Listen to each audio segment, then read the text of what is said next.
செல்வந்தர் ஒருத்தர்கிட்ட ஒரு சிறுவன் வந்து ஆடு மேய்ச்சிக்கிட்டு இருந்தானா. பெரியவர் அவனை கூப்பிட்டு, நீ நேராக போய் ஒரு ஆட்டில் உள்ள ரொம்ப நல்ல பகுதி எதுவோ அதை எடுத்துக்கிட்டு வா அப்படின்னாரான். இவன் போனான். ஒரு ஆட்டு உடம்புல இருந்த நாக்கு, இருதயம், இது ரெண்டையும் எடுத்துகிட்டு வந்து கொடுத்தானான். பெரியவர் வாங்கி பார்த்தார். அதுக்கப்புறம் இப்போ நீ போய் இன்னொரு ஆட்டில் இருக்கிற ரொம்ப கெட்ட பகுதி எதுவோ அதை எடுத்துகிட்டு வா அப்படின்னாரான். இவன் போய் எடுத்துகிட்டு வந்தான். அவன் கையில் இருந்தது மறுபடியும் அதே மாதிரி நாக்கு, இருதயம், இது ரெண்டும் தான். என்னது இப்பவும் அதையே கொண்டுட்டு வந்திருக்கிற அப்படின்னாரான் பெரியவர். இவன் சொன்னானா, ஒரு உடம்புல உள்ள ரொம்ப நல்ல பொருளும் இதுதான், ரொம்ப கெட்ட பொருளும் இதுதான் அப்படின்னானா. இளம் வயசில் இப்படி பதில் சொன்னவர் தான் பேரறிஞர் லுக்மானுல் ஹக்கீம் அவர்கள். கோபப்படாமல் இருந்தால் இது ரெண்டும் நல்லா வேலை செய்யும், கோபப்பட்டால் இது ரெண்டும் மோசமாக வேலை செய்யும். அதை புரிஞ்சுக்கிறதுக்காகத்தான் இன்றைக்கி இந்த தகவல். கோபம் வந்துட்டால் நாம் என்ன செய்கிறோங்கிறது நமக்கே தெரியாது. ஒருத்தர் டாக்டர்கிட்ட போனார் அவசரமாக. டாக்டர், எனக்கு இப்போ கடுமையான கோப வெறி, எனக்கு கண்ணு மண்ணு ஒன்றும் புரியல, உடனடியாக அதை கட்டுப்படுத்தணும், உடனே இதுக்கு ஏதாவது ஒரு மாத்திரை கொடுங்க ப்ளீஸ் அப்படின்னார். அந்த டாக்டரும் உடனே ஒரு மாத்திரையை கொடுத்து, இதை உடனே போடுங்க, நான் தண்ணி கொண்டுகிட்டு வரேன்னு உள்ளே போனார். தண்ணியோடு திரும்பி வந்தார். இவர் சொன்னார், டாக்டர், நீங்கள் கொடுத்த மாத்திரை ரொம்ப பெருசாக இருந்தது, இருந்தாலும் கஷ்டப்பட்டு முழுங்கிட்டேன்னார். டாக்டர் சந்தேகத்தோட மேசையை பார்க்குறார். பார்த்தா மாத்திரை அங்கேயே இருக்குது, பேப்பர் வெயிட்டை காணலை.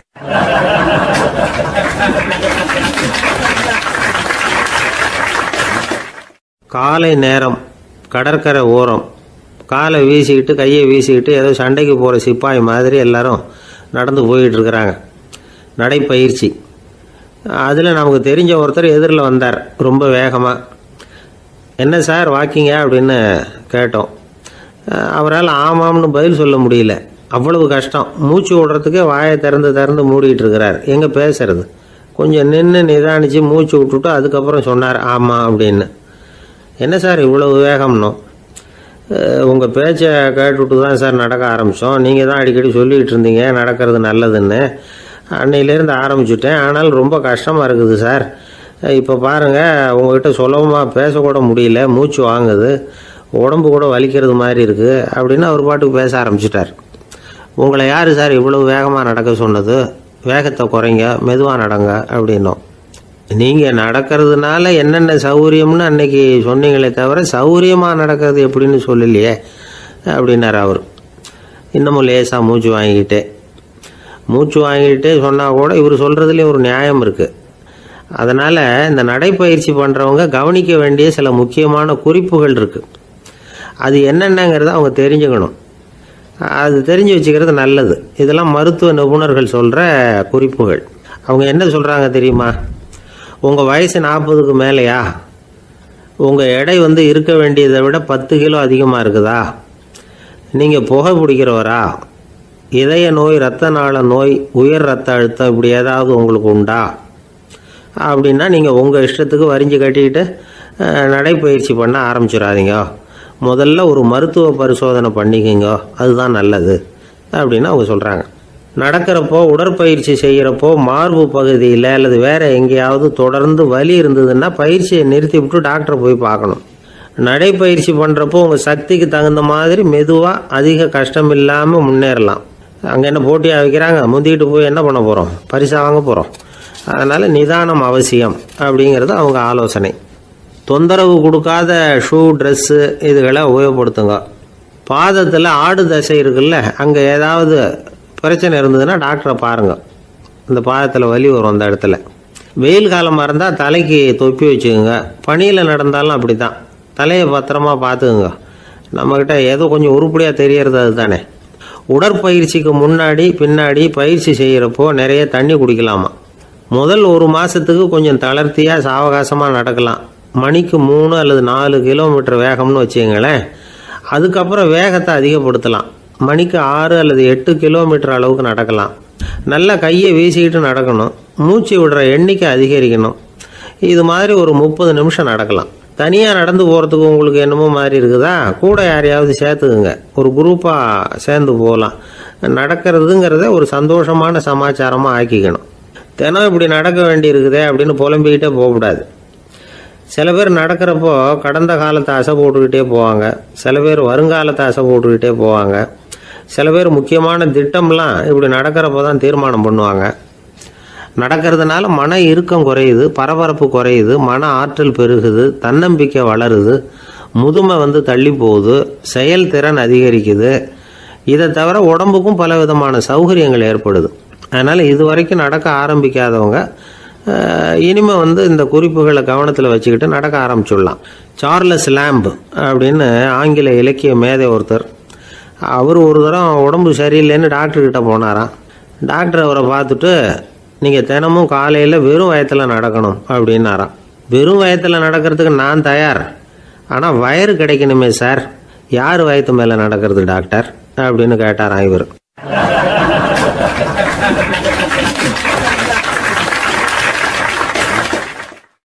ரொம்ப பேருக்கு கூட்டத்தில் பேசுறதுன்னா பயம்.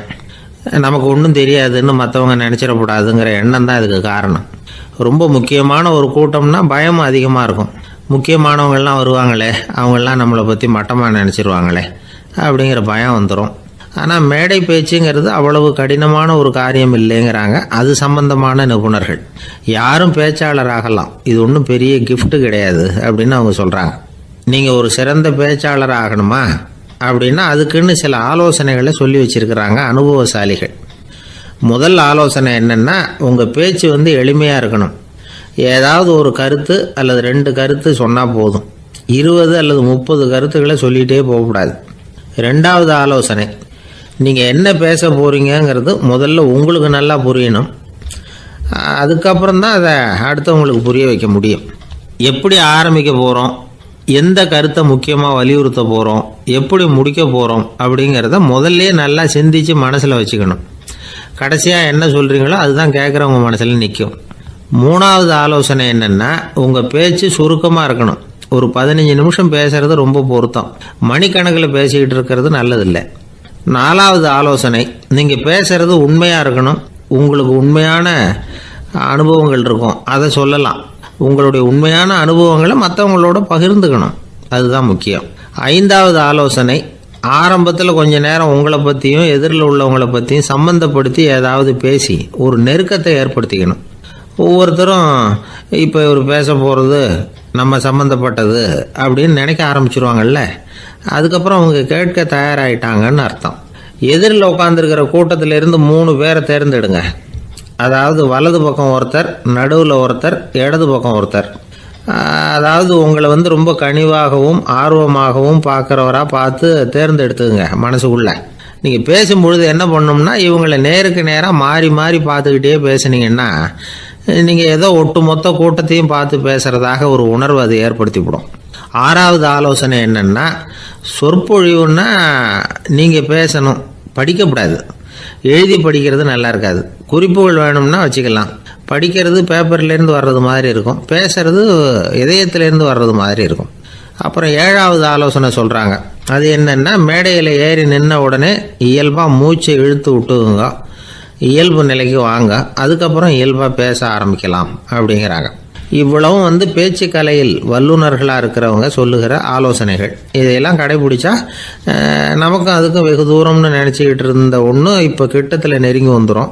நாம் சொல்கிறபடியெல்லாம் அது கேட்கும். ஒரு பேச்சாளர், அவருக்கு சுருக்கமாகவே பேச தெரியாது. மேடையில் ஏற்றி விட்டுவிட்டா போதும், ஆரம்பிச்சிருவார், நிறுத்த மாட்டார், பேசிக்கிட்டே இருப்பார். ஒரு தடவை அவர் ஒரு கூட்டத்தில் ரொம்ப நேரம் பேசிக்கிட்டே இருக்கிறார். எதிரில் பொறுமை இழந்த ஒருத்தர் தன்னுடைய கை கடிகாரத்தை காட்டினார். அதை கவனித்த பேச்சாளர், மன்னிக்கணும், கை கடிகாரம் நான் கொண்டுகிட்டு வர மறந்துட்டேன், அதுதான் நேரம் போனதே தெரியல அப்படின்னு சொல்லியிருக்கிறார்.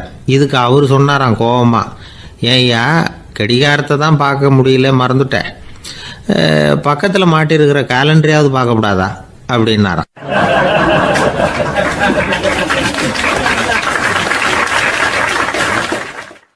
தானத்தில் சிறந்தது எது அப்படின்னு ஒரு கேள்வியை கேட்டு, தானத்தில் சிறந்தது நிதானம் அப்படின்னு அதுக்கு ஒரு பதிலும் சொல்கிறவங்க உண்டு. நிதானம் ரொம்ப அவசியம். அதுவும் இன்றைய உலகத்துக்கு ரொம்ப அவசியம். இன்றைக்கி உலகம் ரொம்ப பரபரப்பாக போய்கிட்டு இருக்குது. பொறுமையாக இருக்கணும்னு நினைக்கிறவங்களால கூட அப்படி இருக்க முடியறதில்ல. பொறுமையை சோதிக்கிறது மாதிரி பல சம்பவங்கள், அதையெல்லாம் சந்திச்சே தீர வேண்டியிருக்குது. எங்கே போனாலும் க்யூவில் நிற்க வேண்டியிருக்குது, எங்கே போனாலும் காத்துக்கிட்டு இருக்க வேண்டியிருக்கு. ஆஃபீஸ்லேயோ வீட்லேயோ கூட நீங்கள் நிதானமாக பொறுமையாக நடந்துக்க தெரியலன்னா உங்களுக்கு சிடுமூஞ்சி, முசுடு இப்படிலாம் பேர் வச்சுருவாங்க. அது உங்களுக்கு தேவையா? சரி, வாழ்க்கையில் பொறுமைசாலின்னு பேர் வாங்கிறதுக்கு என்ன வழி? முதல் பாயிண்ட், நீங்கள் நினைக்கிறது, எதிர்பார்க்கறது, செய்கிறது எல்லாமே 100% கரெக்டாக நடக்கணும்னு ஆசைப்படக்கூடாது. எதுவாக இருந்தாலும் அதில் ஓரளவுக்கு தவறு நடக்கலாம் அப்படிங்கிறத எதிர்பார்த்தே இருக்கணும். ஓரளவுக்கு அதை அனுமதிக்கணும். ஒரு நண்பரை 6 மணிக்கு ஒரு இடத்துக்கு வர சொல்லியிருக்கிறீங்க. 6 மணிக்கு அவர் வரலை, உடனே பொறுமை இழந்து நடந்துக்கக்கூடாது. ஒரு 10 நிமிஷம் டிலே ஆகலாம். ஒரு வர்ற வழியில் பஸ்ஸு கூட ஏதாவது டிராஃபிக்கில் மாட்டியிருக்கலாம். அதெல்லாம் எதிர்பார்த்தே கொஞ்சம் காத்திருக்கிறதுல ஒன்றும் தப்பு இல்லை. சில சமயம் டிலே ஆகிறது கூட நல்லதாக முடியும். ஒரு பஸ்ஸை தவற விட்டுட்டு ஐயோ கொஞ்சம் ஒரு 2 நிமிஷம் முன்னாடி வந்திருந்தா பிடிச்சிருக்கலாமே அப்படின்னு தவிச்சிக்கிட்டு இருப்பாங்க சில பேர். அடுத்தபடியாக வர்ற பஸ்ஸு நேரடியாக நீங்கள் போக வேண்டிய இடத்துக்கே கொண்டு போய் விடுற பஸ்ஸாக கூட இருக்கலாம். அது உங்களுக்கு முன்னாடி தெரியாதுல்ல. சில நெருக்கடியான சூழ்நிலைகளை தமாஷா எடுத்துக்கிறதுக்கு பழகிக்கணும். சில இடங்களுக்கு போகிறப்ப காத்திருக்கிறதுக்கு நம்ம மனசை தயார்படுத்திக்கிட்டே போகணும். ஒரு ரயிலுக்கோ பஸ்ஸுக்கோ அல்லது விமானத்துக்கோ கப்பல் பிரயாணத்துக்கோ போகிறப்போ அங்கே போய் நீங்கள் மணிக்கணக்கில் கூட காத்துக்கிட்டு தான் இருக்கணும். புறப்படுற நேரம் கூட மாறலாம். நீங்கள் போய் சேர்ந்ததும் அது உடனே புறப்படணும்னு கட்டாயமாக என்ன? அது மாதிரி சமயத்தில் படிக்கிறதுக்குன்னு சில சுவாரஸ்யமான புத்தகங்களையும் கையில் எடுத்துக்கலாம். உங்களை சுற்றி எவ்வளவோ சுவாரஸ்யமான சம்பவங்கள் நடந்துக்கிட்டு இருக்குதுல்ல, அதையெல்லாம் வேடிக்கை பாருங்கள். எதுக்காக காத்துக்கிட்டு இருக்கிறோமோ அந்த காரியத்தில் உண்மையாகவே நமக்கு ஒரு அக்கறை இருந்தால் நமக்கு போர் அடிக்காது. சில கோயில்களில் பார்த்துருப்பீங்க, தரிசனத்துக்காக பக்தர்கள் நாள் கணக்கில் காத்துக்கிட்டு இருப்பாங்க. அவங்களெலாம் அழுத்துக்கிறது இல்லை.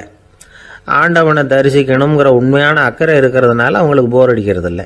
ஆனால் சில சினிமா தியேட்டரில் கூட பார்க்கலாமே, சினிமா கியூ கூட அப்படி தான். சாயந்தரம் 6 மணி ஆட்டத்துக்கு காலம்பரம் 6 மணிக்கே போய் கூட காத்துக்கிட்டு இருப்பாங்க. அவங்களுக்கெல்லாம் போர் அடிக்காது, படம் பார்க்குற ஆர்வம். இன்னொரு முக்கியமான விஷயத்தை நாம் பழக்கப்படுத்திக்கணும்.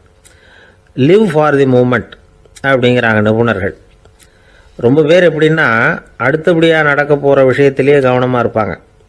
அந்த நினைப்புலேயே இந்த நிமிஷத்தை பொறுமை இல்லாமல் கழிப்பாங்க. ஒருத்தர் இருக்கார், அவர் எப்படின்னா ஆஃபீஸ் முடியறதுக்குள்ளேயே சார் 5 மணிக்கெல்லாம் ரெடியாக இருங்க, நாம் அந்த ஹோட்டலில் போய் டிஃபன் சாப்பிட்ணும் அப்படின்னு 4 மணிலேருந்து சொல்லிகிட்டு இருப்பார். 4:55 பரபரப்பாக ஓடி வருவார். 2 பேரும் புறப்படுவோம், ஹோட்டலுக்கு போவோம், சாப்பிட்டுக்கிட்டு இருப்போம். அப்படி சாப்பிட்டுட்டு இருக்கிறப்ப சார் சாப்பிட்டு முடித்ததும் நேராக ஒரு ஜவுளி கடைக்கு போகிறோம் அப்படிம்பார். பரபரக்க சாப்பிட்டு முடிப்பார், புறப்படுவார். ஜவுளி கடையில் அவசரமாக சீக்கிரம் பில் போடுங்க சார், சினிமாவுக்கு நேரம் ஆகிடும்பார். சினிமா தியேட்டரில் உட்காந்து அடுத்தபடியாக எங்கே டின்னர் சாப்பிட்றதுன்னு யோசனை பண்ணிகிட்டு இருப்பார். ராத்திரி படுக்கையில் விழுந்ததுக்கு அப்புறமும் நாளைக்கு காலையில் எழுந்திரிச்சதும் அதை பண்ணணும் இதை பண்ணணும்னு திட்டம் போட்டுக்கிட்டே இருப்பார். அதாவது எப்பவும் அடுத்த நிமிஷம், அடுத்த நாள், அடுத்த வாரம், அடுத்த வருஷம், இதுதான் அவங்க சிந்தனை. இந்த நிமிஷம் என்ஜாய்மெண்ட்டை அவங்க இழந்துடுறாங்களாம். அதனால தான் வாழ்நாள் பூரா பொறுமையின்மை, அவஸ்தை, அல்லல். அதனால் நாம் எல்லாரும் வாழ்க்கையில் நிதானமாக இருக்கிறதுக்கு கற்றுக்கணுமா. அதுக்காக இந்த நிதானத்துக்கு வேறு விதமான அர்த்தம் பண்ணிக்கக்கூடாது. ஒருத்தர் அப்படித்தான் ஒரு தடவை அவருடைய குதிரை காணாமல் போயிட்டு தான். அதுக்காக அவர் கவலைப்படலை, நிம்மதியாக இருந்தார், சந்தோஷமாக இருந்தார். என்ன சார் இது, உங்கள் குதிரை திருட்டு போயிட்டுதுங்கிறீங்க, நீங்கள் கவலைப்படாமல் இருக்கிறீங்களே அப்படின்னு கேட்டாங்களாம். அதுக்கு அவர் சொல்லியிருக்கார், நல்ல வேலை சார், கட்டியிருந்த குதிரை காணாமல் போயிருக்குது. நான் அது மேலே உட்காந்துருக்கிற சமயம் அது காணாமல் போயிருந்ததுன்னா, திருட்டு போயிருந்ததுன்னா நானும் சேர்ந்தில் காணாமல் போயிருப்பேன் அப்படின்னாராம். எவ்வளவு நிதானமான ஆள் பாருங்க.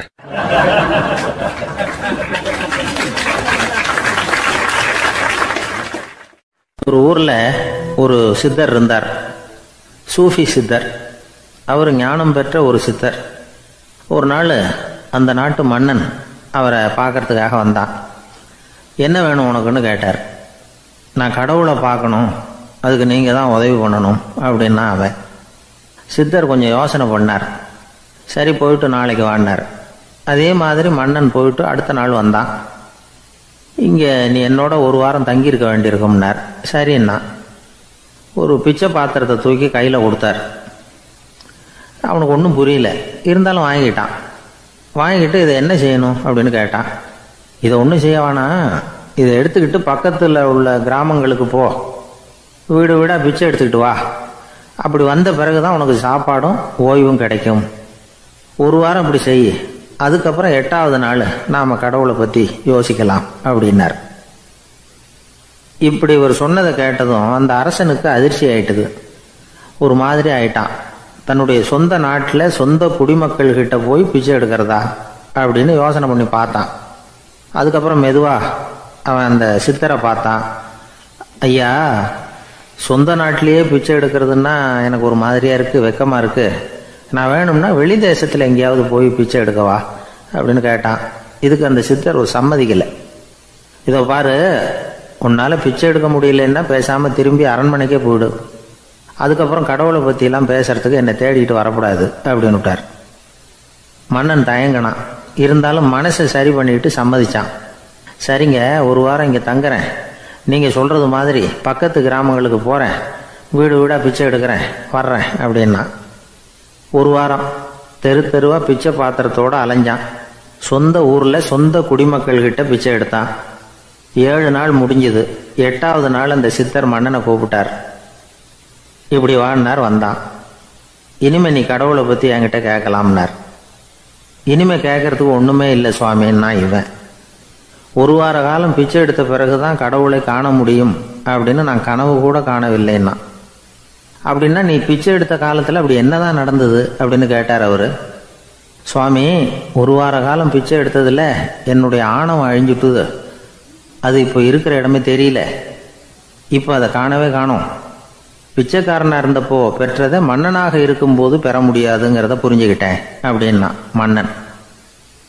அடக்கம் பிறந்தவுடன் தெய்வீக கதவுகள் திறந்து கொள்ளுகின்றன அப்படிங்கிறார் ஓஷோ.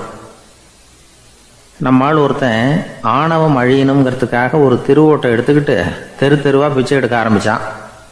என்ன, தெய்வீக கதவுகள் திறந்துதா அப்படின்னு கேட்டார் ஒருத்தர். தெய்வீக கதவு திறக்கிறதுக்கு முன்னாடியே எங்க வீட்டு கதவு சாத்திக்கிட்டுதுன்னா. என்னடா சொல்றேன்னார். இனிமே வீட்டுக்குள்ளேயே வர வேணாம், இதையே தொழிலா வச்சுக்கோ அப்படின்னு எங்க வீட்டில் சொல்லிவிட்டாங்க சார் அப்படின்னா.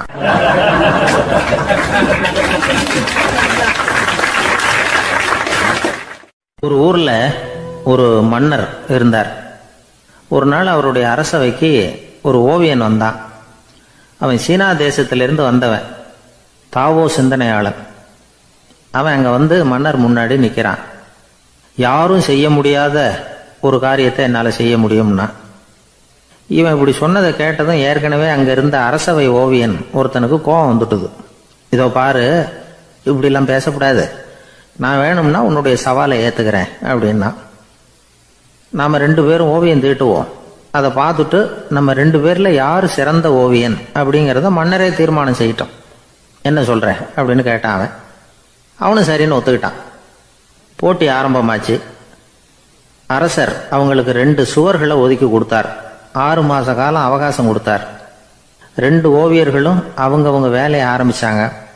இரவு பகலா வேலை செய்ய ஆரம்பிச்சுட்டாங்க. 6 மாசம் முடிஞ்சது. அரசர் வந்து பார்த்தார்.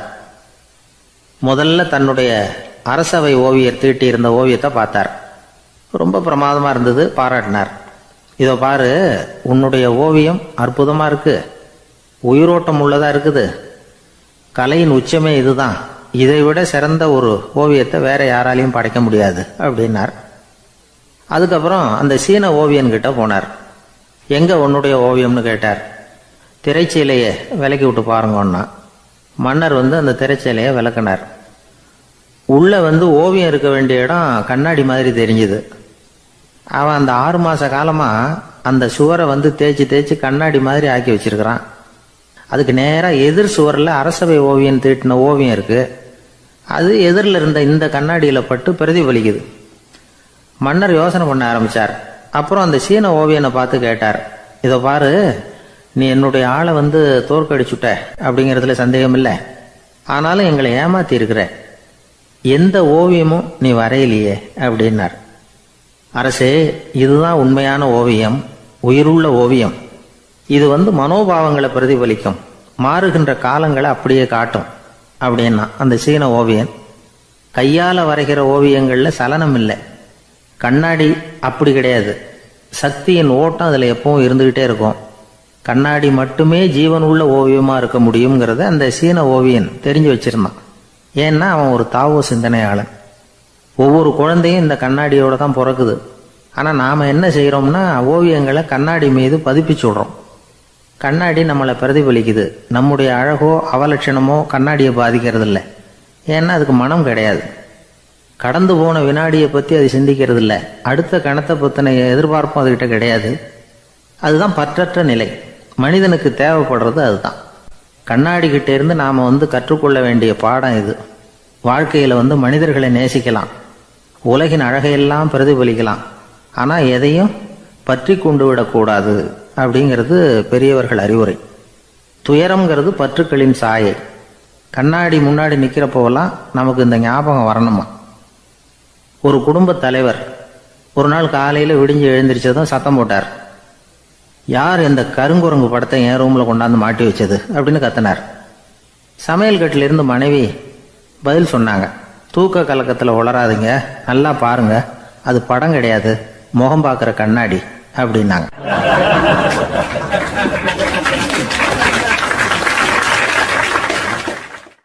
அர்ஜுனன் கேட்ட கேள்விக்கெல்லாம் பகவான் கண்ணன் பதில் சொன்னார். அதுக்கு பேர் பகவத்கீதை. அதே மாதிரி உத்தவன் கேட்ட கேள்விக்கும் அவர் பதில் சொல்லியிருக்கிறார். அதுக்கு என்ன பேருனா உத்தவ கீதைன்னு பேர். அது சரி, உத்தவன்னா யார்? கண்ணனுக்கு சின்ன வயசுலேருந்தே தேர் ஓட்டிக்கிட்டு இருந்தவன் அவன் தான். குருஷேத்திர போர் முடிஞ்சது. அதர்மத்தை அழித்து தர்மத்தை நிலைநாட்டி தர்மனுக்கு முடிச்சு விட்டினார் கண்ணபிரான். அதுக்கப்புறம் துவாரகைக்கு திரும்பினார். தான் வந்த காரியம் முடிஞ்சது. அதனால் இளமையிலிருந்தே தனக்கு தேரோட்டியா இருந்து வந்த உத்தவனை கூப்பிட்டார். இந்த பாருப்பா, உனக்கு வேணுங்கிறத கேளுன்னார். அவன் தனக்குன்னு எதையும் கேட்கறதுக்கு ஆசைப்படலை. இருந்தாலும் கேள்வி கேட்குறதில் அவன் ரொம்ப கெட்டிக்காரன். அதனால் கேட்க ஆரம்பித்தான். பரந்தாமா, ராஜசூய யாகத்துக்கு தர்மனை கூப்பிட்டு தன்னுடைய அரண்மனையில் விருந்து வச்சான் துரியோதனன். அதுக்கப்புறம் சூதாட்டத்துக்கு கூப்பிட்டான். தர்மன் தோல்வி அடைகிற மாதிரி பண்ணிவிட்டான். நீங்கள் தான் முக்காலமும் உணர்ந்தவராச்சே, சூதாட்டத்தில் தர்மர் ஜெயிக்கிறது மாதிரி பண்ணியிருக்கக்கூடாதா? இந்த பகடக்காயை உருட்டுறப்போ நீங்கள் எதிர்பார்த்தது விழற மாதிரி பண்ணியிருக்கலாமே. சரி, அதுதான் இல்லை. வேடிக்கை பார்த்துக்கிட்டு இருந்த பீமன், அர்ஜுனன், நகுலன், சகாதேவன் இவங்களையும் பணையம் வச்சு ஆடுறப்போவாவது காப்பாற்றிருக்கலாம். அதையும் நீங்கள் செய்யலை. பாவம் அந்த அவல பொண்ணு, ஒன்றும் புரியாத ஒன்றும் தெரியாத அந்த உன்னுடைய சகோதரி திரௌபதி, அந்த பொண்ணை துச்சாதனன் இழுத்துக்கிட்டு துகில் உரிகிற கட்டத்தில் காப்பாற்றினியே. இது நியாயமா, முறையா, அறமா? இதுதான் உத்தவன் கேட்ட கேள்வி. இதுக்கு பரந்தாமன் பதில் சொல்கிறார். அப்படி கேள் உத்தவா. தருமனை துரியோதனன் சூதாட அழைக்கும் பொழுது என்ன சொன்னான் தெரியுமா? நான் பணையம் வைக்கிறேன், எனக்கு பதிலாக என்னுடைய மாமன் சகுனி பகடக்காய்களை உருட்டுவான்னு சொன்னான். உடனே தருமன், எனக்கு பதிலாக என்னுடைய மைத்துனன் கண்ணன் பகடக்காய்களை உருட்டுவான்னு சொல்லியிருக்கலாமே. அப்படி சொல்லலை. என்ன செஞ்சான் தெரியுமா? துரியோதனன் கூட சூதாட்டத்துக்கு சம்மதிச்சுட்டோம், கடவுளே இது என்னுடைய மைத்துனன் கண்ணபிரானுக்கு தெரியக்கூடாது அப்படின்னு வேண்டிக்கிட்டான். இதனால் தருமன் எனக்கு மனசால தடை போட்டுட்டான். அதனால் அரண்மனைக்கு வெளியிலேயே என்னை கூப்பிடுவாங்கன்னு நான் காத்துக்கிட்டு இருந்தேன். பீமன், அர்ஜுனன், நகுலன், சகாதேவன், திரௌபதி இவங்களை பணையம் வச்சு ஆடுறப்போவாவது கூப்பிடுவாங்கன்னு பார்த்தேன். அப்பவும் அவங்க என்னை கூப்பிடல, நினைக்கல. திரௌபதியை துச்சாதனன் கூந்தலை பிடிச்சி இழுக்கிறான். அப்போ கூட அவள் தன்னுடைய உடல் பலத்தால் தடுக்கிறதுக்கு முயற்சி பண்ணாலே தவிர என்ன நினைக்கல. துரியோதனன் சபைக்கு இழுத்து செல்லப்பட்ட திரௌபதி அறநூல்களையும் அரச நீதிகளையும் சொல்லிக்கிட்டு இருந்தாலே தவிர என்ன நினச்சே பார்க்கல. துகில் உரிகிற கட்டத்தில் தான் ஹரி ஹரி கண்ணா பரந்தாமன்னு கூப்பிட்டா. அதனால தான் அப்போ போய் நான் காப்பாற்றினேன் அப்படின்னா பரந்தாமன். அப்படின்னா நீ அழைச்சாதான் போவியா, நீயா போக மாட்டியா அப்படின்னு கேட்குறான் உத்தவன். ஆமாம், நான் கூப்பிட்டா தான் போவேன். மனிதர்கள் செய்யக்கூடிய செயல்களையெல்லாம் அவங்கவுங்க போக்கிலேயே விட்டுட்டு வேடிக்கை பார்த்துக்கிட்டு இருப்பேன். நான் குறுக்கிட்டு ஒன்றுமே செய்ய மாட்டேன் அப்படின்னா பரந்தாமன். மனுஷன் தவறு பண்ணுனா திருத்த மாட்டியா, சும்மா பார்த்துக்கிட்டு தான் உட்காந்துருப்பியா அப்படின்னு கேட்குறான் உத்தவன். நான் மனுஷனுடைய உள்ளத்தில் இருக்கிறப்போ என் எதிரில் மனுஷன் தவறு பண்ண மாட்டான் அப்படின்னு ஆனா கண்ணன். அதாவது யார் நினைக்கிறாங்களோ அவங்க உள்ளத்துல எல்லாம் அவன் இருக்கிறான். அப்படி இருக்கிறப்போ தவறு செய்ய மனுஷன் அஞ்சுவான். இதுதான் உத்தவ கீதைங்கிறது. இந்த காலத்துலேயும் சில பேர் பகவான் மாதிரி அடுத்தவங்க கஷ்டப்படுறத வேடிக்கை பார்த்துக்கிட்டு இருக்கிறது உண்டு. அன்னைக்கு அப்படித்தான் நடுத்தெருவில் ஒரு திருடனை பிடிச்சி எல்லாரும் சேர்ந்து அடிச்சுக்கிட்டு இருக்கிறாங்க. ஒரு ஆள் மட்டும் தள்ளி நின்று அதை வேடிக்கை பார்த்துக்கிட்டு இருக்கான். பார்த்துக்கிட்டு சிரிச்சுக்கிட்டு இருக்கிறான். என்ன சார் இது, பாவம் அந்த ஆளை போட்டு அப்படி அடிக்கிறாங்களே அப்படின்னும். அடிக்கட்டும் சார், அவன் அடி வாங்க வேண்டிய ஆள் தான் அப்படின்னா அவன். ஏன் சார் அப்படி சொல்கிறீங்க அப்படின்னு கேட்டோம். பின்ன என்ன சார், நான் ஒருத்தர் பையில் இருந்த பர்ஸை எடுக்கிறதுக்கு முயற்சி பண்ணிக்கிட்டு இருந்தேன். அதுக்குள்ளே அவன் முந்திக்கிட்டு அப்வேஸ் பண்ணிவிட்டான். பர்ஸை அவன் எடுத்துட்டான். பார்க்கறதுன்னா எடுக்கிறது அவனா? என்ன சார் நியாயம் இது? நல்லா வாங்கட்டும் அப்படிங்கிறான்.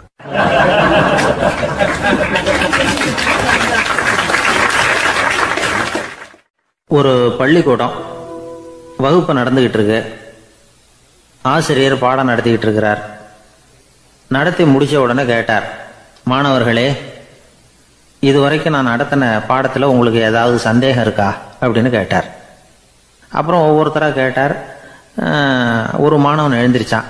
சார், எனக்கு சந்தேகம் எதுவுமே இல்லைன்னா. ஏன்னு கேட்டார். ஏன்னா எனக்கு நீங்கள் நடத்தின பாடம் தெளிவாக புரிஞ்சுட்டுது, அதனால் சந்தேகம் வரலன்னா. இன்னொரு மாணவன் எழுந்திருச்சான். சார், எனக்கும் சந்தேகம் எதுவும் இல்லைன்னா. ஏண்டான்னு கேட்டார். ஏன்னா எனக்கு நீங்கள் நடத்தின பாடம் எதுவுமே புரியல, அதனால் சந்தேகம் வரல அப்படின்னா. இந்த இடத்துல நாம் கொஞ்சம் சிந்திச்சு பார்க்கணும். இந்த உலகத்தில் எல்லாம் புரிஞ்ச ஒருத்தனுக்கும் சந்தேகம் வராது, எதுவுமே புரியாத ஒருத்தனுக்கும் சந்தேகம் வராது. அறகுறையாக புரிஞ்சுக்கிட்டவன் இருக்கான் பாருங்க, அவனுக்கு தான் அடிக்கடி சந்தேகம் வரும்.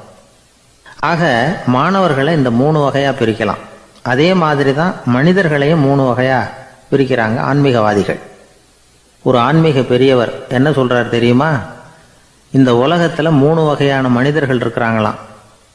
முதல் வகை எப்படி தெரியுமா? இவங்களுக்கு எதையும் தெரிஞ்சுக்கணுங்கிற அவசியமே கிடையாது. ஏன்னா அவங்களுக்கு எல்லாமும் தெரியும். இவங்க ஞானத்தின் முழு வடிவாக இருக்கிற காரணத்தினால அவங்களுக்கு எந்த சந்தேகமும் இல்லை, எந்த கேள்விகளும் கிடையாது. இந்த நிலையில் இருக்கிறவன் கிருஷ்ணன். எல்லாத்துக்கும் விட தெரிஞ்சுக்கிட்ட நிலையில் அவன் விடையாக மாறிவிட்டான் அப்படின்னு சொல்லுவாங்க. 2வது நிலையில் இருக்கிறவன் அர்ஜுனன். இவனுக்கு எப்போ பார்த்தாலும் கேள்விதான், சந்தேகம்தான். பதில் சொல்ல சொல்ல அவனுக்கு இருக்கிற சந்தேகமும் அதிகமாகிட்டே இருக்கும், குறையவே குறையாது.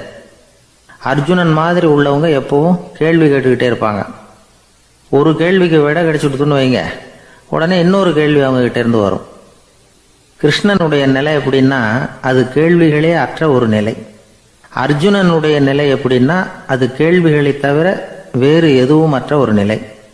இவங்களை தவிர இன்னொரு ஆள் இருக்கிறான், அவனுக்கும் கேள்விகள் அற்ற ஒரு நிலை தான். அவன் யாருன்னா துரியோதனன். இவனுக்கு தெரிஞ்சுக்கணுங்கிற எண்ணமே சுத்தமாக கிடையாது. ஆவலே இல்லைங்கிறதுனால அதை புரிஞ்சுக்கணுங்கிற அவசியமும் இல்லை. அதனால் அவனுக்கு கேள்விகள் அற்ற ஒரு நிலையில் அவன் இருந்துகிட்டு இருக்கிறான். எல்லா பதிலும் தெரிந்து கொண்ட நிலையில கிருஷ்ணனும் கேள்விகள் அற்ற நிலையில் இருக்கிறான். தெரிஞ்சுக்கணுங்கிற ஆவலே இல்லாத துரியோதனனும் கேள்விகள் அற்ற நிலையிலே இருக்கிறான். இப்படியும் இல்லாமல் அப்படியும் இல்லாமல் 2ம் கெட்ட நிலையில் இருக்கிறானே, அவன் தான் அர்ஜுனன். அதனால பெரியவங்கள்லாம் என்ன சொல்றாங்கன்னா, இந்த உலகத்தில் அர்ஜுனன்களாக இருக்கிறவங்க ஒன்று துரியோதனனா மாறிடணும், இல்லைன்னா கிருஷ்ணனா மாறிடணும். இதை தவிர வேற வாய்ப்பு இல்லை. துரியோதனன் மாதிரி உள்ளது விலங்கு நிலை, கிருஷ்ணன் மாதிரி உள்ளது தெய்வ நிலை. அர்ஜுனன் விலங்காவும் ஆக முடியல, தெய்வமாவும் ஆக முடியல. இப்படி 2ம் கெட்டானா இருக்கிற வரைக்கும் இந்த கேள்விகளும் பிரச்சனைகளும் இருந்துகிட்டே தான் இருக்கும். இதுதான் பெரியவர்கள் சொல்லுகிற அனுபவ உண்மை. ஒரு ஆசிரியர் ரொம்பவும் விரிவாக விளக்கமாக பாடம் நடத்தின பிறகு, மாணவர்களே ஏதாவது சந்தேகம் இருந்தால் கேளுங்கன்னாராம். ஒரு மாணவன் எழுந்திருச்சான். சார், எனக்கு ஒரு சந்தேகம்னா. என்னன்னு கேட்டார். இது வரைக்கும் என்ன பாடம் சார் நடத்துனீங்க அப்படின்னா அந்த பையன்.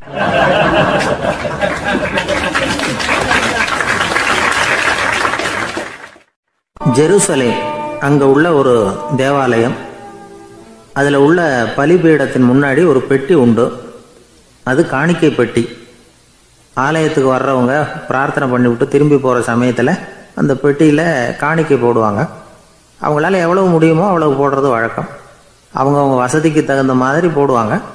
வசதி உள்ளவங்களா இருந்தாலும் சரி, வசதியே இல்லாத வறியவர்களா இருந்தாலும் சரி, ஆலய காணிக்கை பெட்டியில காசு போடுறது அவங்களுக்கு ரொம்ப பெருமையான ஒரு செயல். ஒரு சமயம் இயேசு தம்முடைய சீடர்களோடு அந்த ஆலயத்துக்கு வரார். அங்கே உட்காந்து ரொம்ப நேரம் வழிபாடு பண்ணிகிட்டு இருக்கிறார். சீடர்களும் அந்த ஜபத்தில் கலந்துக்கிட்டாங்க. வழிபாடு முடிஞ்சுது. இயேசு உட்காந்துருக்கிறார். காணிக்கை பெட்டியில் காசு போடுறவங்கள கவனிக்கிறார். சீடர்களும் அதையே கவனிச்சுக்கிட்டு இருக்கிறாங்க. ரொம்ப பேர் வரிசையாக வந்தாங்க. அவங்களால முடிஞ்ச அளவுக்கு காசு போட்டுட்டு அவங்க பாட்டுக்கு போய்கிட்டு இருக்கிறாங்க. வசதியானவங்க நிறைய பேர் வந்தாங்க. அதுக்கு மத்தியில் வயசான ஒரு அம்மா, அவங்களும் வந்து காசு போட்டுட்டு போகிறாங்க. இப்போ இயேசு தன்னுடைய சீடர்கள் பக்கம் திரும்பினார். ஒரு கேள்வி கேட்டார். இப்போ இந்த காணிக்கை பெட்டியில் நிறைய பேர் வந்து காசு போட்டுட்டு போகிறத நீங்கள் கவனிச்சிங்க. இன்னைக்கு இந்த காணிக்கை பெட்டியில் ரொம்பவும் அதிகமாக காசு போட்டது யார் அப்படின்னு கேட்டார். முதல்ல வந்தார ஒரு பெரிய மனுஷன், அவர் தான் அதிகமாக போட்டார் அப்படின்னார் ஒருத்தர். மூணாவதாக வந்தவர் தான் அதிகமாக போட்டார், நான் கவனித்தேன் அப்படின்னாரு இன்னொருத்தர். இப்படி ஆளுக்கு ஒரு விதமாக சொல்கிறாங்க. கடைசியாக இயேசு சொன்னாராம், இன்றைக்கு அந்த பெட்டியில் அதிகமாக காசு போட்டவங்க அந்த வயசான அம்மா தான் அப்படின்னாராம். சீடர்களுக்கு ஒன்றும் புரியல. அந்த அம்மா ரொம்பவும் ஏழையாச்சே, அவங்க எப்படி அதிகமாக காணிக்கை செலுத்த முடியும் அப்படிங்கிறது அவங்க சந்தேகம். இயேசு விளக்குனார்.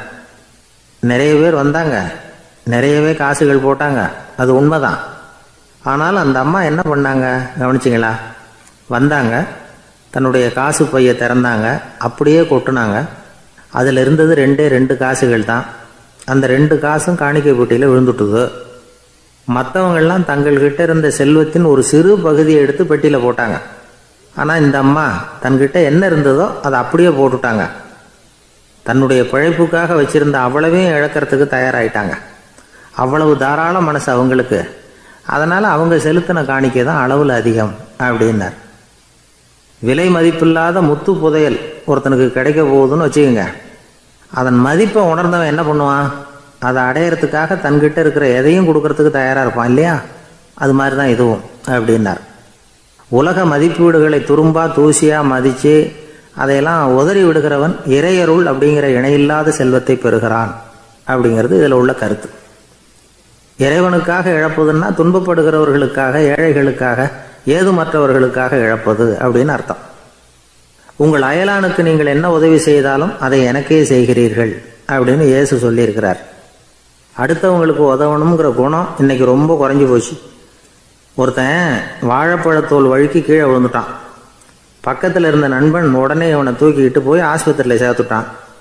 அதுக்கப்புறம் சொன்னான், நீ அந்த வாழைப்பழத்தோலில் காலை வைக்க போகிறத முன்னாடியே நான் கவனிச்சுட்டேன் அப்படின்னானா.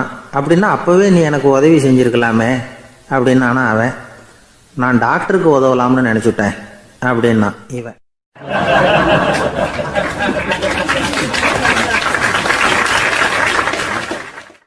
ஒரு ஊரில் ஒருத்தர் இருந்தான். ஏதோ ஒரு சின்ன அலுவலகத்தில் வேலை பார்த்துக்கிட்டு இருந்தான். ரொம்ப ஏழை. வர்ற கொஞ்சம் வருமானத்தை வச்சு வாழ்க்கையை ஓட்டிகிட்டு இருந்தான். ஒரு நாள் தெரு வழியாக அவன் நடந்து வந்துக்கிட்டு இருக்கிறான். தெருவில் ஒரு காசு கிடந்தது. அதை பார்த்துட்டான். அது குனிஞ்சு எடுத்தான். அது ஒரு பழங்கால காசு. அந்த காசு நடுவில் ஒரு துளை இருந்தது. அதாவது துளையிட்ட நாணயம். பழங்காலத்தில் புழக்கத்தில் இருந்த ஒரு நாணயம் அது. துளையிட்ட நாணயம் கிடைச்சதுன்னா ரொம்ப நல்லது, அது அதிர்ஷ்டம் அப்படின்னு ஒரு நம்பிக்கை உண்டு. இவன் கையில் அது கிடைச்சதும் ரொம்ப சந்தோஷப்பட்டான். இனிமேல் என்னுடைய கஷ்டம்லாம் தீரப்போகுது, அதிர்ஷ்டம் என்னை தேடி வரும், நான் பணக்காரன் ஆகிடுவேன் அப்படின்னு சொல்லிட்டு அந்த காசை தன்னுடைய கோட்டு பையில் பத்திரமா போட்டு வச்சுக்கிட்டான். அடிக்கடி அதை தொட்டு பார்த்துக்கிறது உண்டு, வெளியில் எடுக்க மாட்டான். இப்படியே கொஞ்ச காலம் ஆச்சு. அதுக்கப்புறம் என்னாச்சு தெரியுமா? நிஜமாகவே அதிர்ஷ்டம் அவனை தேடி வர ஆரம்பிச்சுட்டுது. செல்வம் வந்து குவிஞ்சுது. பணம், பதவி, புகழ் எல்லாம் வந்து சேர்ந்தது. சமூகத்தில் அவன் ஒரு பெரிய மனுஷன் ஆயிட்டான். எல்லாரும் அவனை பாராட்டினாங்க. அவன் எதை தொட்டாலும் வெற்றி, எல்லாம் அந்த காசோட மகிமை அப்படின்னு அவன் மனசுக்குள்ளே நினச்சிக்கிட்டான். தினமும் காலையில் அந்த கோட்டை போட்டுக்கிட்டு தான் வெளியில் கிளம்புவான். புறப்படுறதுக்கு முன்னாடி கோட்டு பாக்கெட்டை தொட்டு பார்த்துக்குவான், உள்ளே காசு இருக்கா அப்படிங்கிறத உறுதிப்படுத்திக்குவான். அதுக்கப்புறம் தான் வெளியில் கிளம்புவான். இப்படியே பல வருஷம் ஓடி போச்சு. ஒரு நாள் அவனுக்கு அந்த ஆசை வந்துட்டுது. அதாவது அந்த துளையிட்ட நாணயத்தை எடுத்து கண்ணால் பார்க்கணும் அப்படின்னு. காலையில் சாப்பிட்டுக்கிட்டு இருந்தான். அப்போ தன்னுடைய மனைவிகிட்ட சொன்னான், ரொம்ப நாளைக்கு அப்புறம் என்னுடைய அந்த நாணயத்தை இன்றைக்கி வெளியில் எடுத்து பார்க்க போகிறேன்னா. என்னத்துக்கு அது, இப்போ அதை பார்க்க வேணாமே அப்படின்னு மெதுவாக இழுத்தாங்க அந்த அம்மா. இல்லை இல்லை, நான் பார்த்தே தீரணும் அப்படின்னு அவன் தன்னுடைய சட்டை பைக்குள்ளே கையை விட்டான். உள்ளே இருந்த நாணயத்தை வெளியில் எடுத்தான். பார்த்தா அவனுக்கு ஆச்சரியமாக போச்சு. அந்த நாணயத்தில் தொலையே இல்லை. என்ன ஆச்சு அப்படின்னு சொல்லி அவன் ரொம்ப குழம்பி போயிட்டான். இப்போ அந்த அம்மா சொன்னாங்க, நான் தான் ஒரு நாள் உங்கள் கோட்டு ரொம்பவும் தூசியாக இருக்கேன்னு சொல்லி அதை ஜன்னலுக்கு வெளியில் உதறினேன். உள்ளே இருந்த அந்த காசு அப்போ எனக்கு தெரியாது, ஞாபகத்தில் இல்லை. அது தெருவில் விழுந்துட்டது போல இருக்கு. அதுக்கப்புறம் எவ்வளவோ தேடி பார்த்தேன், கிடைக்கல. அதுக்குள்ளே அதை யாரோ எடுத்துகிட்டு போயிட்டாங்க போல இருக்கு. அது இல்லைங்கிறது உங்களுக்கு தெரிஞ்சால் வருத்தமாக இருக்குமேங்கிறதுக்காக நான் தான் வேற ஒரு நாணயத்தை எடுத்து சட்டை பைக்குள்ளே வச்சுட்டேன் அப்படின்னு விவரத்தை சொன்னாங்க அந்த அம்மா. இது எப்போ நடந்ததுன்னு கேட்டான். உங்களுக்கு அந்த காசு கிடைச்சதே அன்னைக்கு மறுநாளே இது நடந்து போச்சு அப்படின்னாங்களாம். இதை கொஞ்சம் யோசனை பண்ணி பாருங்க.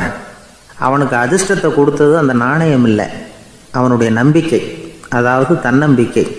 அதுதான் வேலை செஞ்சிருக்கு. இதிலிருந்து நாம் தெரிஞ்சுக்க வேண்டியது என்னன்னா, வாழ்க்கையில் முன்னேற நினைக்கிறவங்களுக்கு தன்னம்பிக்கை ரொம்ப முக்கியம். அது இல்லைன்னா முன்னேற முடியாது. ஒருத்தன் சொன்னானா, நான் எப்போவுமே என்ன தான் சார் நம்புவேன், மற்றவங்கள நம்ப மாட்டேன். நேற்றுக்கு பாருங்க, திடீர்னு 10 பேர் என்னை அடிக்க வந்துட்டாங்க, நான் ஒருத்தனாவே அதை சமாளித்தேன் அப்படின்றான் ரொம்ப பெருமையாக. அது எப்படின்னு கேட்டாங்களாம்.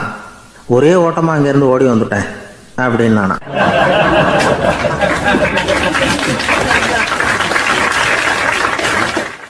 ஒரு வயசான அம்மா ஒரு நாள் ஃபோன் பண்ணாங்க. ஐயா, நான் இந்த தகவல் நிகழ்ச்சியை தினமும் கேட்குறேன், உங்ககிட்ட ஒரு கேள்வி கேட்கணும் அப்படின்னாங்க. என்னங்க அப்படின்னோம். எனக்கு சொந்தமாக ஒரு நல்ல வீடு இருக்குது, வேணுங்கிற அளவுக்கு பணமும் இருக்குது, கணவரும் ரொம்ப நல்லவர், ரிட்டையர் ஆகி வீட்டில் தான் இருக்கிறார், பிள்ளைங்கள்லாம் பெரிய பெரிய உத்தியோகத்தில் இருக்கிறாங்க, அதில் ஒருத்தன் ஐஏஎஸ்ஸு, பணம்லாம் கூட நிறைய கொண்டாந்து கொடுக்குறாங்க. அப்படி இருந்தும் என் மனசில் நிம்மதி இல்லை, வாழ்க்கையில் ஒரு நிறைவு இல்லை அப்படின்னாங்க. ஏன்னு கேட்டோம். அதைத்தான் நான் உங்களை கேட்குறேன், ஏன் அப்படி அப்படின்னு திருப்பி கேட்குறாங்க. எங்களுக்கு ஒன்றும் புரியல, கொஞ்ச நேரம் குழம்பி போயிட்டோம். இருந்தாலும் அதை அவங்கக்கிட்ட காட்டிக்காம கொஞ்சம் சாமர்த்தியமா, ஏம்மா உங்கள் மனசில் நீங்கள் ஏதோ ஒன்று எதிர்பார்க்குறீங்க, அது நிறைவேறல அப்படி தானே அப்படின்னு கேட்டோம். ஆமாம் அப்படின்னாங்க. அதுக்கப்புறம் அவங்கக்கிட்ட கொஞ்சம் மனம் விட்டு பேசுகிறப்போ தானாக விஷயம் வெளியில் வந்தது. அதாவது அவங்க பிள்ளைங்க பெரிய பெரிய உத்தியோகத்தில் இருக்கிறதுனால அவசரமாக பார்த்துட்டு ஓடுறாங்களாம். ஆசையாக அம்மான்னு கூப்பிட்டுக்கிட்டு கிட்ட உட்காந்து கொஞ்ச நேரமாவது என்கிட்ட பேசினா தானே என் மனசு கொஞ்சம் நிம்மதியாக இருக்கும். அது அவங்களுக்கு தெரிய மாட்டேங்குதே அப்படிங்கிறாங்க. இதுதான் அவங்களுடைய ஏக்கம். இந்த ஏக்கம் அந்த தாயின் மனசில் இருந்துக்கிட்டு இருக்குது. இப்படி மகனுடைய அன்புக்காக மட்டுமே ஏங்குற தாய்மார்கள் பல பேர் இருக்கிறாங்க இந்த உலகத்தில். இதை நினைக்கிறப்போ ஒரு வெளிநாட்டு நாடோடி கதை ஞாபகத்தில் வருது. அதாவது கடவுள் படைப்பு தொழிலில் ரொம்ப மும்முரமாக ஈடுபட்டுக்கிட்டு இருந்தாராம். மீன்களை படைச்சாராம், பறவைகளை படைச்சாராம், விலங்குகளை படைச்சாராம். அவருக்கு திருப்தி ஏற்படலை. அதுக்கப்புறம் மனிதர்களை படைச்சிருக்கிறார். அப்பவும் அவருக்கு மன நிறைவு ஏற்படலையா. கடைசியாக தன்னுடைய சக்தி முழுசையும் பயன்படுத்தி குறையே இல்லாத அளவுக்கு ஒரு படைப்பை உருவாக்கினாராம். அந்த உன்னதமான ஒரு படைப்பு அதுதான் பெண், அதாவது தாய். இப்படி உருவாக்கி எல்லாரையும் இந்த உலகத்தில் விட்டுவிட்டாராம். அதுக்கப்புறம் கொஞ்ச காலம் கழித்து தன்னுடைய தேவியை அழைச்சிக்கிட்டு இந்த பூலோகத்துக்கு வந்திருக்கிறார். தன்னுடைய குறையில்லாத படைப்பாகிய பெண்ணை பார்த்தாராம். ஏம்மா, உனக்கு இன்னும் ஏதாவது குறை இருந்தால் சொல்லு, அதையும் நிவர்த்தி பண்ணி விடுறேன் அப்படின்னாராம். அந்த அம்மா பார்த்துருக்காங்க. சுவாமி, எனக்கு நீங்கள் கொடுத்துருக்கிறது 2 கை, என்னுடைய பிள்ளைகளுக்கு சேவை செய்கிறதுக்கு இந்த 2 கை பத்தலை, அதனால் இன்னும் ஒரு 2 கை கொடுத்தா தேவலை அப்படின்னாங்களாம். கடவுள் பார்த்தார். அதனால் என்ன, அப்படியே செஞ்சுடலாம், இதோ அதுக்கான வரம் கொடுத்துட்டேன் அப்படின்னார். அந்த அம்மாவுக்கு இப்போ 4 கை ஆயிட்டுது. 4 கையாலேயும் குழந்தைகளுக்கு சேவை செய்ய ஆரம்பிச்சுட்டாங்க. கடவுள் திருப்தியாக திரும்பி போனார். அதுக்கப்புறம் கொஞ்ச காலம் கழித்து மறுபடியும் திரும்பி வந்தார் தேவியோட. பெண்ணை பார்த்தார். இப்போ என்னம்மா சந்தோஷந்தானே அப்படின்னாராம். அதுக்கு அந்த அம்மா, சந்தோஷந்தான், இருந்தாலும் இப்போ எனக்கு இருக்கிற 2 காலும் போதில்லை, இன்னும் ஒரு 2 கால் இருந்தால் தேவையில்லை, நிறைய ஓடி ஆடி பிள்ளைகளுக்காக வேலை செய்ய வேண்டியிருக்குது அப்படின்னாங்களாம். சரின்னு சொல்லி 4 கால் இருக்கிறது மாதிரி செஞ்சுட்டு போயிட்டார் கடவுள். மறுபடியும் கொஞ்ச நாள் கழித்து தேவி சொன்னாங்க கடவுள்கிட்ட, நீங்கள் என்ன தான் முயற்சி பண்ணினாலும் முழுமையான ஒரு படைப்பை உங்களால் உருவாக்க முடியாது. அப்படி தான் நான் நினைக்கிறேன் அப்படின்னாங்களாம். அப்படியா சொல்கிறேன், வா அந்த பொண்ணை பார்த்துட்டு வருவோம் அப்படின்னு புறப்பட்டு இங்கே வந்தாங்களாம். இங்கே வந்து பார்த்தா 4 கால் 4 கையோடு அந்த பொண்ணு ஒரு செவுத்தில் சாஞ்சி உட்காந்து அழுதுகிட்டு இருக்குது. இப்போ தேவி அந்த பொண்ணை சுட்டி காட்டி கடவுள்கிட்ட கேட்டாங்களாம், ஏங்க நீங்கள் அந்த பொண்ணுக்கு கையை கொடுத்தீங்க, காலை கொடுத்தீங்க, சரி, அந்த கண்ணீரையும் எதுக்காக கொடுத்தீங்க அப்படின்னு கேட்டாங்களாம். அதுக்கு கடவுள் சொன்னாராம், கையை கொடுத்தது நான் தான், காலை கொடுத்தது நான் தான், ஆனால் அந்த கண்ணீரை கொடுத்தது நான் இல்லை, அதை கொடுத்தது அந்த அம்மாவோட பிள்ளைங்க அப்படின்னாராம். இன்றைக்கும் அப்படித்தான் பல பிள்ளைங்க அவங்க அம்மாவுக்கு கண்ணீரை தான் கொடுத்துக்கிட்டு இருக்கிறாங்க. அம்மாவை மதிக்கிற பிள்ளைங்க தான் இன்றைக்கி நல்லபடியாக இருக்கிறாங்கங்கிறது அவங்களுக்கு தெரியறதில்ல. இந்த காலத்து பிள்ளையாண்டான் ஒருத்தன் அவங்க அம்மா கிட்டேயும் நல்ல பிள்ளையாக நடந்துக்குவான், மனைவிகிட்டையும் நல்ல கணவனாக நடந்துக்குவான், ரொம்ப சாமர்த்தியம். ஒரு நாள் அவங்ககிட்ட கேட்டாங்க, ஏன்பா உங்கள் அம்மாவும் உன் மனைவியும் சண்டை போட்டுக்கிட்டா நீ எந்த பக்கம் அப்படின்னாங்களாம். வீட்டுக்கு வெளிப்பக்கம் அப்படின்னானா அவன்.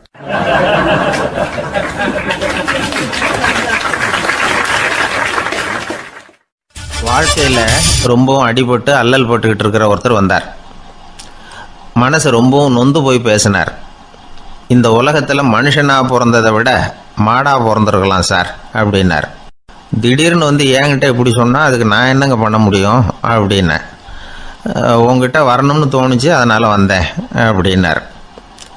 சரிங்க, இப்படி ஒரு யோசனை வந்ததுக்கு என்ன காரணம் அப்படின்னு சொல்லி அவர்கிட்ட கேட்டேன். அதுக்கு அவர் சொன்னார், என் பையனுக்கு வேலை தேடுறேன் கிடைக்கல, பொண்ணுக்கு மாப்பிள்ளை தேடுறேன் கிடைக்கல, வீடு கட்டுறதுக்கு கடன் கேட்குறேன் கிடைக்கல, மாடா பிறந்திருந்தா இது மாதிரி கவலையெல்லாம் கிடையாதுல்ல, பேசாமல் வைக்கோலை தின்னுக்கிட்டு அசை போட்டுக்கிட்டே கடந்து விடலாமே அப்படின்னார் அலட்சியமாக. அதுக்கப்புறம் தான் அவர் சொன்ன கருத்தை நானும் கொஞ்சம் அசை போட ஆரம்பித்தேன் மனசுக்குள்ளே. இப்போது இயற்கையை பொறுத்த வரைக்கும் அது நாம் எல்லாரும் மகிழ்ச்சியாக வாழணும் அப்படின்னு தான் விரும்புது. விலங்குகள், பறவைகள், தாவரங்கள், அப்புறம் மற்ற உயிரினங்கள் எல்லாமும் நல்லபடியாக இருக்கணும் அப்படிங்கிறது தான் இயற்கையோட விருப்பம். அதில் ஒன்றும் சந்தேகம் இல்லை. இயற்கையோட அமைப்பை கொஞ்சம் கவனித்து பார்த்தா அதை நாம் நல்லா புரிஞ்சுக்கலாம். இருந்தாலும் இந்த ஆள் சொன்னதை கேட்ட பிறகு தான் ஒரு முக்கியமான வேறுபாடு புரிஞ்சுது. அதாவது இந்த உலகத்தில் உள்ள முக்கியமான பிரச்சனைகள் 6. அந்த 6 பிரச்சனைகளும் ஆடு மாடுகளுக்கு கிடையாது, மரம் செடி கொடிகளுக்கு கிடையாது. ஆனால் மனுஷன் அந்த 6 பிரச்சனைகளையும் சந்திக்க வேண்டியிருக்கு. சரி, அந்த 6 பிரச்சனைகள் என்னென்ன தெரியுமா? முதல்ல இந்த ஆடு மாடுலாம் நமக்குன்னு சொந்தமாக ஒரு வீடு இல்லையே அப்படின்னு கவலைப்பட்டுக்கிட்டு இருக்கிறதில்ல. ஆனால் மனிதனுக்கு வீடு தேவைப்படுது. இது ஒரு வித்தியாசம். இப்போ 2வது பிரச்சனை என்னென்னா ஆடை பிரச்சனை. ஒரு கோழியோ சேவலோ நாம் போட்டுக்கிறதுக்கு ஒரு சட்டை இல்லையே அப்படின்னு கவலைப்படுறதில்ல. ஆனால் மனுஷனுக்கு அந்த கவலை உண்டு. சரி, இப்போ 3வது என்னன்னு பார்த்தா கல்வி பிரச்சனை. ஒரு பசுமாடு கவலையோடு நின்றுக்கிட்டு இருக்கு அப்படின்னு வச்சுக்குவோம். நீங்கள் அதுக்கிட்ட போய் ஏன் பசுமாடை கவலையோடு நின்றுக்கிட்டு இருக்கிற அப்படின்னு கேட்குறீங்க. என் கண்ணுக்குட்டிக்கு எல்கேஜியில் இடம் கிடைக்கல, டொனேஷன் கொடுக்கறதுக்கு கையில் பணமும் கிடையாது, சிபாரிசுக்கு யாரை பிடிக்கிறதுன்னு தெரியல, இப்படியா சொல்லிகிட்டு இருக்கோம். அதுக்கு அந்த கவலையெல்லாம் கிடையாது. ஆனால் மனிதனுக்கு அந்த கவலை உண்டு. 4வது என்னன்னு பார்த்தீங்கன்னா வேலை வாய்ப்பு பிரச்சனை. வேலை கிடைக்கலையே அப்படின்னு வேப்ப மரம் கவலைப்படுறதில்ல, ஆனால் மனுஷன் கவலைப்படுறான். 5வது என்னன்னு பார்த்தா கல்யாண பிரச்சனை. எருமை மாடு பசுமாடு எல்லாம் பொண்ணுக்கு மாப்பிள்ளை தேடிட்டாலே இது பேப்பரில் மணமகன் தேவை அப்படின்னு விளம்பரமாக கொடுக்குது, அதெல்லாம் கிடையாது. 6வது என்னன்னு பார்த்தீங்கன்னா பணம் சம்பந்தமான பிரச்சனை. ஆடு மாடுலாம் பணத்தை சேமிக்கணும்னோ ஏதாவது நிதி நிறுவனத்தில் முதலீடு பண்ணணும்னோ நினச்சிக்கிட்டு இருக்கிறதில்ல.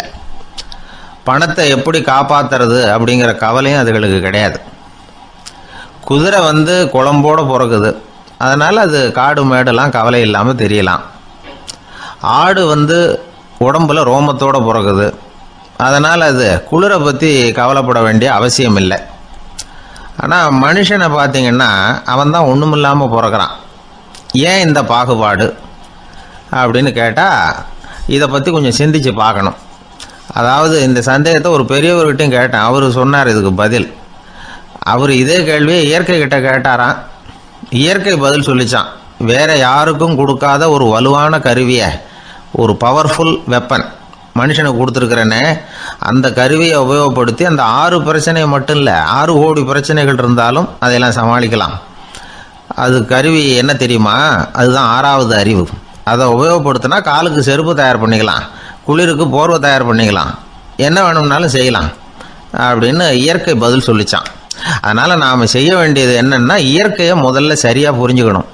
இயற்கையின் படைப்பையே நாம் சரியாக புரிஞ்சுக்கிறது இல்லையா, அதுதான் வேதனை. இந்த கதையை கேளுங்க. இப்போ நகரத்திலேருந்து ஒரு ஆள் கிராமத்துக்கு வந்தான். அங்கே ஒரு சிறுவன் மாடு மேய்ச்சிக்கிட்டு இருந்தான். நகரத்து ஆள் சொன்னான், எவ்வளவு அழகான பசு, அது சரி இதுக்கெல்லாம் ஏன் கொம்பு இல்லைன்னா. இதுக்கு அந்த பையன் பதில் சொன்னான், பசுமாட்டுக்கு கொம்பு இல்லாததுக்கு பல காரணங்கள் உண்டு. கண்ணுக்குட்டியாக இருந்தால் கொம்பு இருக்காது, பசு வளர்ந்து பெருசானதுக்கு அப்புறம் தான் கொம்பு முளைக்கும், இது ஒரு காரணம். சில சமயம் வளர்கிற கொம்பை எடுத்து விடுறது உண்டு, அது ஒரு காரணம். ஆனால் இதுக்கு ஏன் கொம்பு இல்லைன்னு கேட்குறீங்க, அதுக்கு என்ன காரணம்னா இது பசு இல்லை குதிரை அப்படின்னானா.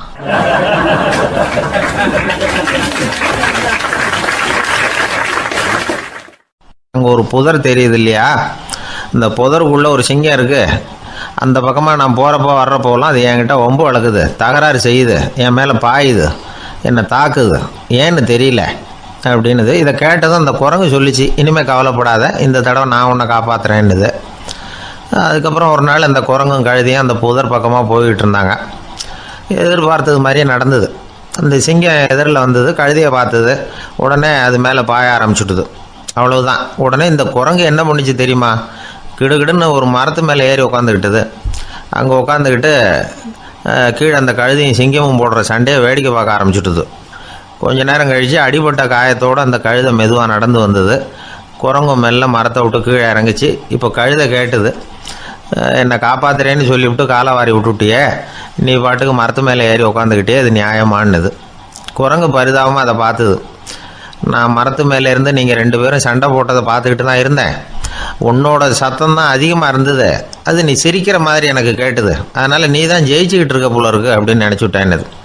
இன்றைக்கி பல பேர் இப்படி தான் இருக்கிறாங்களாம். யார் ஜெயிக்கிறாங்க யார் தோக்குறாங்கங்கிறத முகத்தை பார்த்து கூட கண்டுபிடிக்க முடியறதில்ல, பேசுகிற பேச்சை வச்சு கூட கண்டுபிடிக்க முடியறதில்ல. தோற்கிறவங்க கூட சிரிக்கிற மாதிரி முகத்தை வச்சுக்கிறான். இன்றைய மனிதர்கள்கிட்ட ஏகப்பட்ட முரண்பாடுகள். பொய் முகங்களோட உலவுகிறவர்கள் தான் அதிகம். உண்மை முகம் எங்கே இருக்குது அப்படிங்கிறத புரிஞ்சுக்கிட்டு நண்பர்களை தேர்ந்தெடுக்கணும் அப்படிங்கிறது ஒரு முக்கியமான கருத்து. கடவுள் இந்த உலகத்தை படைச்சு விட்டு அதுக்கப்புறமும் கொஞ்ச நாள் இங்கேயே தங்கியிருந்தாராம். அப்போ தான் அவருக்கு ஒரு உண்மை புரிஞ்சுதான், இந்த உலகத்தில் தங்கி இருக்கிறது எவ்வளவு இடைஞ்சல்னு. தினமும் மனிதர்கள் தேடி வந்து ஏதாவது புகார் சொல்லிக்கிட்டே இருந்தாங்களாம், எனக்கு அது வேணும் இது வேணும்னு கேட்டுக்கிட்டே இருந்தாங்களாம். சில பேர் வந்தாங்க, நாங்கள் விவசாயம் பண்ணுறோம், தண்ணி இல்லாமல் பயிர் காயுது, எங்களுக்கு மழை வேணும் அப்படின்னாங்க. அவங்க போனதும் அதுக்கப்புறம் சில பேர் வந்தாங்க, நாங்கள் மண்பானை செய்கிறவங்க நிறைய பானை செஞ்சு வச்சுருக்குறோம், மழை பெஞ்சால் எல்லாம் கரைஞ்சி வீணாக போயிடும், அதனால் இன்றைக்கி மழை பெய்யக்கூடாதுன்னாங்க. கடவுள் பார்த்தார், அவருக்கு என்ன பண்ணுறதுன்னே தெரியல, ஏகப்பட்ட குழப்பம்.